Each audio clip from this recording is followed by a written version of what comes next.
এই মায়াবী পৃথিবীতে মানুষের কথায় মনোযোগ দেওয়াটা ছেড়ে দিন, কারণ মানুষকে খুশি করার জন্য যদি আপনি আকাশে উড়ে দেখান, তারপরেও ওই মানুষগুলো এটাই বলবে যে আপনি হাঁটতে পারেন না। আমরা কখনোই মন খুলে বাঁচতে পারি না সেই চারটে মানুষের জন্য, যে মানুষগুলোকে আমরা কখনোই দেখিনি। এটা এই পৃথিবীর একটি কটু সত্য।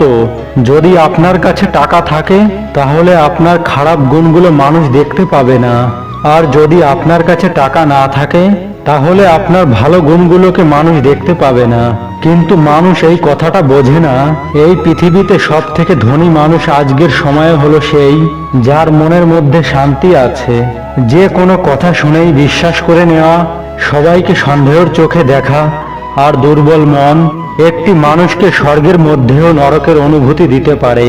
তাই যদি আপনি খুশিতে বেঁচে থাকতে চান, তাহলে আপনার অতীতটাকে ভাসিয়ে দিন, আর যা কিছু ভেসে আপনার কাছে আসছে সেটাকে স্বাগত জানান।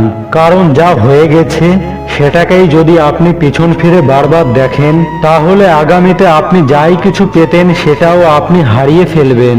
কত অদ্ভুত কথা! পার হয়ে যায় সময়, কিন্তু খরচা আমরা হয়ে যাই। যেদিন একটি মানুষকে তার মায়ের পরিবর্তে তার দায়িত্ব ঘুম থেকে উঠাবে, সেই দিন বুঝে নেবেন ওই মানুষটি পরিবার সামলানোর যোগ্য হয়ে গেছে। এটা জীবনের একটি কটু সত্য। সব থেকে বড় থাপ্পড়টা আমাদের মারে অন্য কারোর উপরে করা আশা। আপনি যত বেশি অন্যের উপরে আশা করবেন, আপনি তত বেশি হতাশা পাবেন। এই প্রকৃতির কিছু নিয়ম আছে, আর যদি আপনি নিয়মগুলোকে বুঝতে পারেন, তাহলে আপনি কখনোই দুঃখী হবেন না। প্রথম নিয়ম: যদি জমিতে বীজ না দেয়া হয়, তাহলেই প্রকৃতি ওই জমিতে ঘাসে পূর্ণ করে দেয়। একইভাবে আপনি আপনার ব্রেনে যদি পজিটিভ চিন্তা না দেন, তাহলে নেগেটিভ চিন্তাগুলো আপনার ব্রেনে নিজের জায়গা তৈরি করে নেবে। দ্বিতীয় নিয়ম: যার কাছে যা থাকে সে কেবল সেটাই দিতে পারবে। যে সুখী, সে অন্য মানুষদেরকে সুখ দিতে পারবে। যে ব্যক্তি দুঃখী, সে অন্য মানুষদের দুঃখ দেবে। একজন জ্ঞানী মানুষ অন্য মানুষকে জ্ঞান দিতে পারবে। একটি ভীতু মানুষ অন্য মানুষদেরকে ভয় দেখাতে পারবে। আর একজন খুশি মানুষ অন্য মানুষদেরকে খুশি দিতে পারবে। তাই আপনি খুব ভেবেচিন্তে আপনার সঙ্গী নির্বাচন করবেন, কারণ সামনের মানুষটা আপনাকে সেটাই দেবে যা তার মনের মধ্যে আছে। তৃতীয় নিয়ম: জীবনে আপনি যাই কিছু পাবেন, সেটাকে আপনাকে হজম করা শিখতে হবে। কারণ যদি আপনার পেটে খাবার হজম না হয়, তাহলে শরীরে রোগ বেড়ে যাবে। যদি আপনি টাকাকে হজম না করতে পারেন, তাহলে আপনার দেখানোটা বেড়ে যাবে। যদি আপনি কারোর কথা হজম না করতে পারেন, তাহলে ঝগড়া বেড়ে যাবে। যদি আপনি প্রশংসাকে হজম না করতে পারেন, তাহলে আপনার অহংকার বেড়ে যাবে।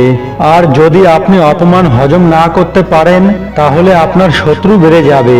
আর যদি আপনি গোপন কথা হজম না করতে পারেন, তাহলে আপনার বিপদ বেড়ে যাবে। কেউ অনেক সুন্দর কথা বলেছে, আপনার কথার মধ্যে অনেক শক্তি আছে। যে মিষ্টি কথা বলতে পারে, তার তো লঙ্কাও বিক্রি হয়ে যায়। আর যে তেতো কথা বলে, সে তো মধুও বিক্রি করতে পারে না। ভিডিও শেষে আমি এটাই বলতে চাই, কখনো নিরাশ হয়ে পড়বেন না। যে কোনো কাজ সহজ হবার আগে সেটা কঠিন হয়ে থাকে। কোনো একটি মানুষের আপনি সুখের কারণ হন, কখনোই তার ভাগীদার হবেন না। অন্যদিকে আপনি একটি মানুষের দুঃখের ভাগীদার হন, কখনোই কারো দুঃখের কারণ হবেন না। উপরওয়ালা যখন এই প্রকৃতি সৃষ্টি করেছিলেন, তখন তিনি সমস্ত খাবারের উপরে পোকা তৈরি করেছিলেন। তা না হলে মানুষ এই খাবারকে সোনা ও চাঁদির মতো সংগ্রহ করে রেখে দিত, আর সারা পৃথিবীতে মানুষ না খেতে পেয়ে মরে যেত। মৃত্যুর পরে উপরওয়ালা আমাদের শরীরকে পচিয়ে দুর্গন্ধ তৈরি করে দেয়।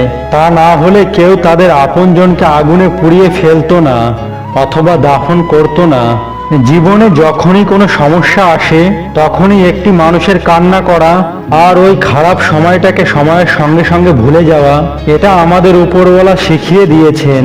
তা না হলে একটি মানুষের জীবনে হতাশা এবং অন্ধকার ছাড়া আর কোনো কিছুই থাকতো না। মানুষের আশা, আকাঙ্ক্ষা এবং বেঁচে থাকার ইচ্ছাটা শেষ হয়ে যেত। তাই আপনার জীবনের খারাপ কথাগুলোকে ভুলে গিয়ে পজিটিভ চিন্তার সঙ্গে লক্ষ্যের দিকে এগিয়ে চলুন। বন্ধুরা, ভিডিওটা যদি ভালো লাগে লাইক, কমেন্ট, শেয়ার, সাবস্ক্রাইব অবশ্যই করবেন। ধন্যবাদ আপনার মূল্যবান সময় দেওয়ার জন্য। Thanks for watching.